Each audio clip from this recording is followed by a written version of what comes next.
Good morning, আশা করি সবাই ভালো আছো, সুস্থ আছো। আমি প্রিয়াঙ্কা চলে এসেছি আবার একটা নতুন দিনের ভ্লগ নিয়ে। আর দুদিনের ছুটি কাটিয়ে আজকে আবার সোমবার, একটা নতুন সপ্তাহের শুরু। আর আমি এখানে কিছু বেগুন কেটে নিয়েছি, আজকে একটু দই বেগুন বানাবো। আজকে তো সোমবার, আর সোমবার আমাদের নিরামিষ, তাই জন্য ভাবলাম একটু দই বেগুন বানাই। নিরামিষ দই বেগুনটা খেতেও যেহেতু ভালো হয় আর হয়েও যায় অনেক তাড়াতাড়ি, সেই জন্য আজকে ভাবলাম এই বেগুনটাই করি। তো এখানে বেগুন ভাজতে দিয়ে আমি একটু লাউও কেটে নিচ্ছি। আজকে একটু দই বেগুনের সাথে লাউ ডাল করব। ভেবেছিলাম যে তেঁতো দিয়ে লাউয়ের ডালটা করব, কিন্তু উচ্ছেটা না পেলাম না, সেই জন্য শুধু লাউয়ের ডালই করছি। তো আমি এখানে দই ফাটিয়ে নিয়েছি অলরেডি। মশলাও আমার কষানো হয়ে গেছে, তেল একদম ছেড়ে দিয়েছে। তো এবার এই কষা মশলার সাথে আমি দইটা মিশিয়ে ভালো করে এবারে মিক্স করে নেবো। তো দই বেগুন করার আজকে আর একটা কারণ রয়েছে। আসলে বেগুনটা দেখছি না অনেক দিন ধরেই ফ্রিজে পড়ে রয়েছে। তো বেগুনটা যখন দেখছি যে পড়ে রয়েছে, এবারে বেশি দিন থাকলে তো আবার বেগুন পচে যাবে, সেই জন্যই আরও দেখলাম যে সকালে যখন দেখলাম বেগুনটা আছে তাহলে এটাই করে ফেলি। কথা বলতে বলতে এখানে আমার দই বেগুন পুরো রেডি হয়ে এসছে। এবারে শুধু আর 2 মিনিট মতো ফুটিয়ে উপরে কাঁচা সর্ষের তেল ছড়িয়ে নামিয়ে দেবো। তো এখন আমি এটা নামিয়ে নিয়েছি, এটা একটু রেস্টিং মোডে থাক। আর এখানে আন্টিদের জন্যও একটু বেড়ে নিয়েছি, আন্টিদেরকে পরে দিয়ে আসবো। তো এখানে ওর লাঞ্চ বক্স একদম রেডি। আর আজকে মেনুতে রয়েছে ভাত, তার সাথে সেকা পাঁপড় আর লাউ ডাল, আর তার সাথে একটু দই বেগুন। তো এখানে একটু এগুলো ঠান্ডা হোক, তারপরে আমি ততক্ষণে গিয়েও ব্রেকফাস্টটা বানিয়ে ফেলি। আজকে ব্রেকফাস্টে রয়েছে সুইট বান। কালকেই তো এই ব্রিটানিয়ার সুইট বানটা দেখতে পেয়েছিলাম, সেই জন্য অর্ডার করেছিলাম। অনেক দিন ধরেই আমি খুঁজছিলাম আসলে এটা, তো ওই জন্য এটাই দিচ্ছি ব্রেকফাস্টে। আর তার সাথে দিচ্ছি একটু গ্রিন টি, কেননা শুধু শুধু আবার ব্রেডটা খেতে ভাল লাগবে না, সেই জন্য একটু গ্রিন টি দিয়ে দিয়েছি। তো খাওয়া দাওয়া করেও চলে গেছে অফিস, আর আমি চলে এসেছি এখানে রান্না বসাতে। একটু রাত্রের জন্য সবজি বসাচ্ছি। এখানে কুমড়ো আর আলু কেটে নিয়েছি, আর তার সাথে একটু কাঁচা লঙ্কা কেটে নিয়েছি। আজ বানাবো একটু নিরামিষ আলু কুমড়োর তরকারি, একটু এই আদা বাটা, নর্মাল জিরে এইসব দিয়েই করব। তো মশলাটা ভালো করে কষানোর পরে আমি সবজিটা দিয়ে ঘরের বাকি কাজগুলোও কমপ্লিট করে নিচ্ছি, যেমন ডাস্টিংয়ের যে কাজগুলো রয়েছে সেগুলো। তো এখানে আমার তরকারি একদম বানানোর রেডি। এটা একটু ঢাকাটা খোলা থাক, একটু ঠান্ডা হয়ে যাক, তারপরে ঢাকা দিয়ে চাপা দিয়ে দেবো। তো এইখানে আমি আমার ব্রেকফাস্ট নিয়ে চলে এসেছি, আর ঘরের সব কাজ আমার কমপ্লিট। আমার ব্রেকফাস্টটাও সেম, গ্রিন টি আর তার সাথে সুইট বান। সুইট বানটাকে যেটা আমরা বেসিক্যালি বাঙালিরা মিষ্টি বান পাউরুটি যেটা আমরা বলতাম, সেটাই হচ্ছে সুইট বান ব্রেড এখানে।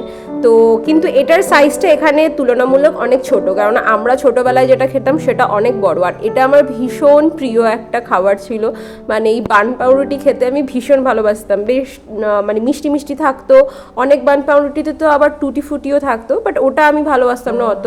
বাট এই যে মিষ্টি বান পাউরুটিটা হতো, এটা আমার খেতে বেশ ভালো লাগতো। আর মাঝখানে সেই একটা গোল করে একটা জেলির মতনও কিছু একটা স্টাফিং থাকতো, সেটাও খুব ভালো লাগতো। তো এটা ওই রকম মাঝখানে তো কোনো স্টাফিং নেই, বাট এটারও টেস্টটা কিন্তু বেশ ভালো।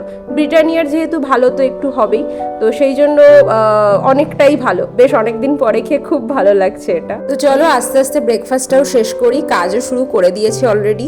তো কাজও করি, ব্রেকফাস্টও করি, দেখা হচ্ছে আবার একটু পরে।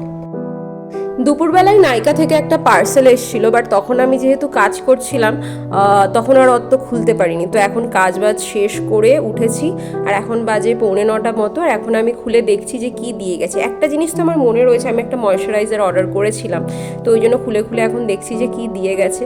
তো ফার্স্টেই যেটা দেখলাম, আমার সেটাফিলের ময়শ্চারাইজিং ক্রিম, এইটা একটা দিয়ে গেছে। আর এটার সাথে একটা একটা tiny Cetaphil gentle skin cleanser একটা ফ্রি দিয়েছে। এটার বড়টা আমি ইউজ করি, বাট এটা দিয়েছে বেশ ভালোই হয়েছে, কেননা কোথাও ট্রাভেল করলে না এইসব ছোট ছোট পাউচগুলো খুব কাজে লাগে। তো এটা আমি এখন রেখে দেবো, পরে ইউজ করব।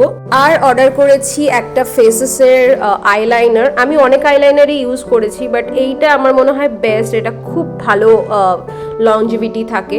আর এটা আমি নিয়েছি একটা ল্যাকমের ব্রাউন কালারের ফরএভার ম্যাটের একটা নিউড লিপস্টিক। আর এইটা সুইস বিউটির কি প্রথমে বুঝতে পারছিলাম না, তারপরে খুলে দেখলাম যে নেল পলিশ।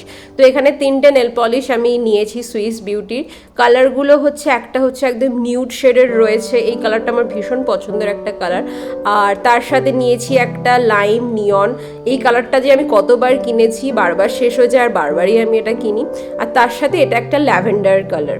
তো এই কটা জিনিসই আমি মোটামুটি কিনেছি, এই ছোটো ছোটো কয়েকটা জিনিস। তো এইগুলোকে আস্তে আস্তে আমি দেখে নিচ্ছিলাম সব কটা জিনিস ঠিক মতো দিয়েছে কিনা, এবারে রেখে দিই, তারপরে খাওয়ারের ব্যবস্থা করি। আর আজকে যেহেতু আমার শরীর ভালো ছিল না, সেই জন্য ও বলেছিল যে বাইরে থেকেই রুটি অর্ডার করে নেবে, আর তরকারি তো করাই ছিল, তো তরকারিটা শুধু গরম করলেই হয়ে যাবে, সেই জন্য ও বললো রুটি অর্ডার করে নেবে। তো এখানে রুটি আর তান্দুরি রুটির মধ্যে খুব একটা ডিফারেন্স নয় দামের, মানে রুটি 30 টাকা করে ছিল আর তান্দুরি রুটি 35 টাকা করে। তো আমরা তান্দুরি রুটিই নিয়েছি, বাট আমার একটু অড লাগছিল যে সবজি তরকারির সাথে তান্দুরি রুটিটা কেমন লাগবে, কেননা জেনারেলি আমরা পনির বা চিকেন কষার সাথেই তান্দুরি রুটিটা খাই। তো কিন্তু যখন আমরা টেস্ট করলাম সত্যি ভালো লাগলো, কারণ তান্দুরি রুটিটাও বেশ নরম ছিল, আর আজকের কুমড়ো আলুর তরকারিটা খুব ডিফারেন্ট লাগছিল, খুব সুন্দর হয়েছিল খেতে। তো ও খেয়ে বললো যে না সত্যি খুব ভালো লাগছে। তো প্রথমে অড ভাবলেও পরে কিন্তু সত্যি খুব ভালো খেলাম তান্দুরি রুটির সাথে তরকারিটা। তো চলো আজকের ভিডিওটা এতটাই থাক। যদি ভিডিও ভালো লাগে একটা লাইক করে দিও, কমেন্টেও অবশ্যই জানিও ভিডিও কেমন লাগলো, আর আমার চ্যানেলে যদি নতুন হয়ে থাকো প্লিজ একটা সাবস্ক্রাইব করে দিও। সবাই ভালো থেকো, সুস্থ থেকো, দেখা হবে খুব শিগগিরই। Thank you so much.